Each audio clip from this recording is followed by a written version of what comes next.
Today we're gonna make a box made out of agba and walnut using finger joints. Let's begin!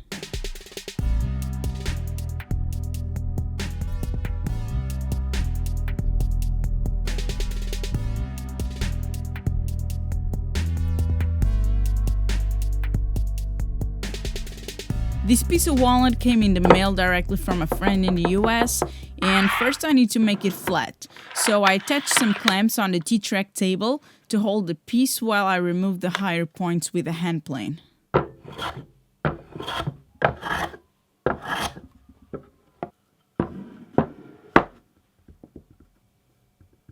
Now I can pass it into the thickness planer and get both faces clean, flat and parallel. Then I cleaned one of the sides, making sure it was 90 degrees to the large faces. I won't be needing the whole board to make the box sides, so I will first cut off the excess parts on my tiny bandsaw.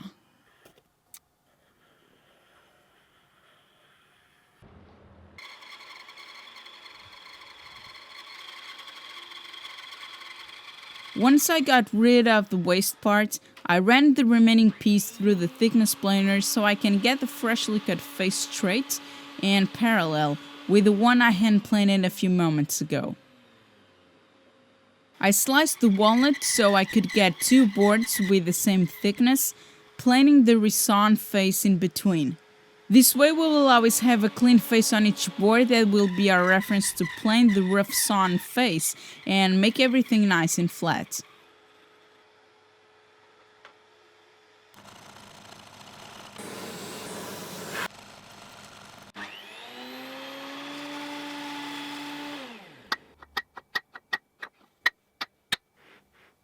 Now that both pieces are ready to go, it's time to cut them to size.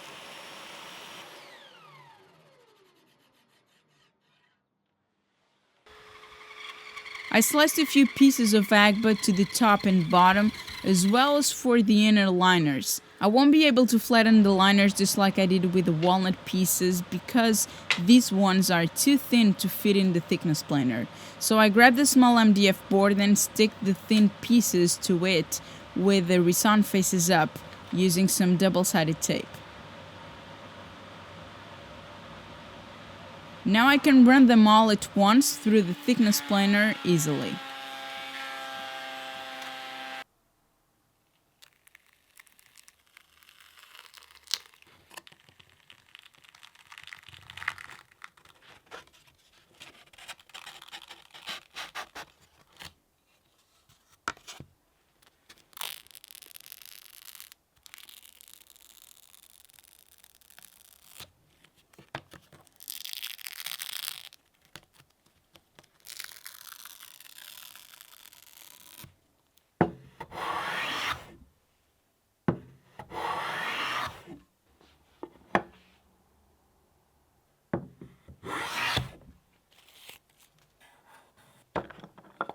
I corrected the edges and tried to make them match as best as I could so that the gluing seam will be invisible when we make the boards larger.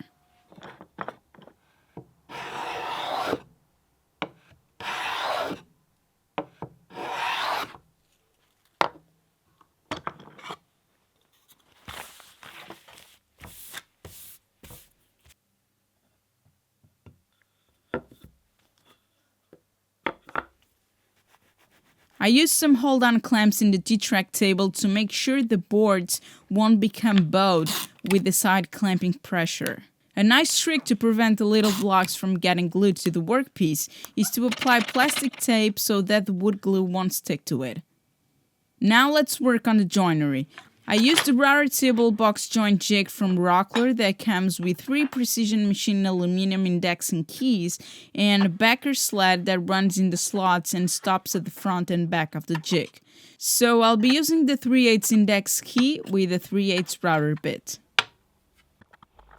I lowered the bit until it was just a hair over the thickness of the wood and placed the platform in the correct place, making sure I got a 3/8 spacing between the router bit and the index key. I had to unscrew the index key to create a slot for it on a sacrificial board.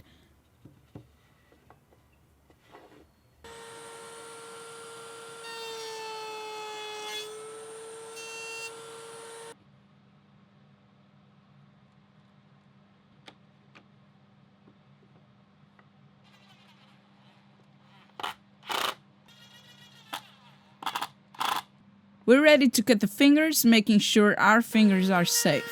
The process here is very simple once you get everything properly set. It's just a matter of inserting the new finger spacing on the index key and run the workpiece against the bit until there is no material left to cut.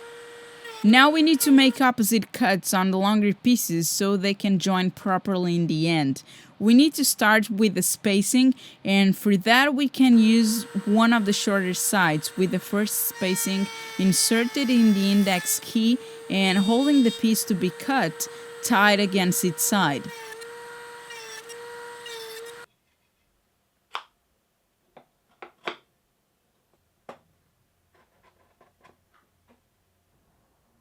The bottom piece is still a bit too thick, so I kept removing thin shavings until I got the same thickness as the broader bit size I'm going to use next to make some grooves.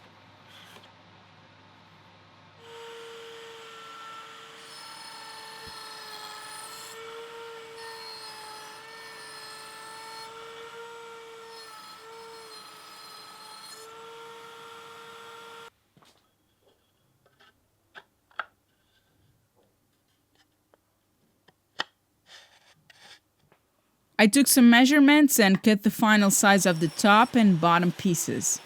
I also made a rabbet all around the top piece to create a raised panel look.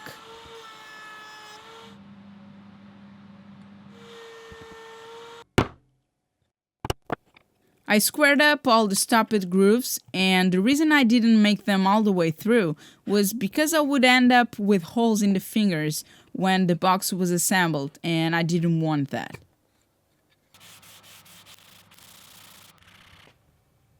I assembled everything with glue and clamped it the best I could.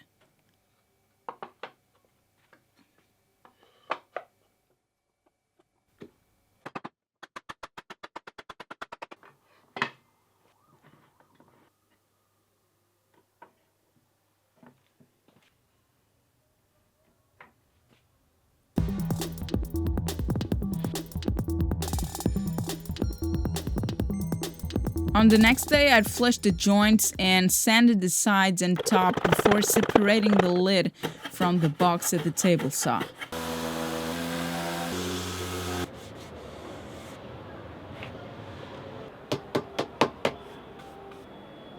I cut two sides and then taped those sides with some shims inside the saw curves so that the object remains solid until the last cut.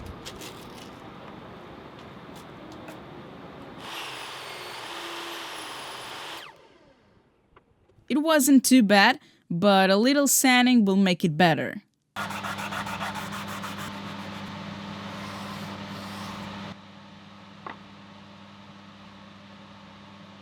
Now it's time to make the liners, and I wanted to make them quite tall, so when the box is closed, you can see a groove all around that matches the height of the raised panel on the top.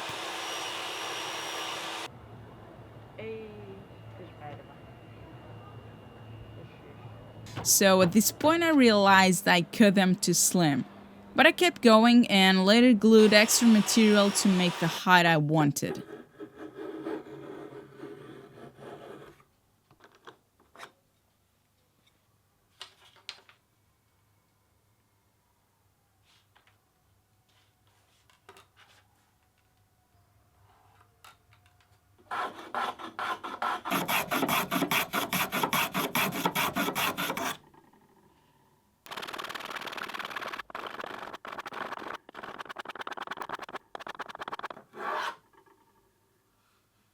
I then applied too much glue to keep the liners in place inside the box body and had to glue two pieces for each side because of the previous mistake.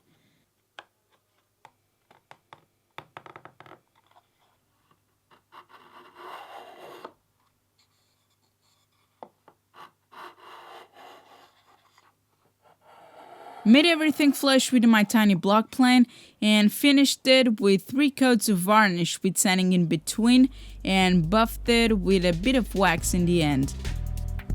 The box came out pretty nice, and this was a great exercise to use both power and hand tools. Also, this was my first time working with walnut and I enjoyed it a lot. It smells really good. So thank you so much for watching and I'll catch you guys later.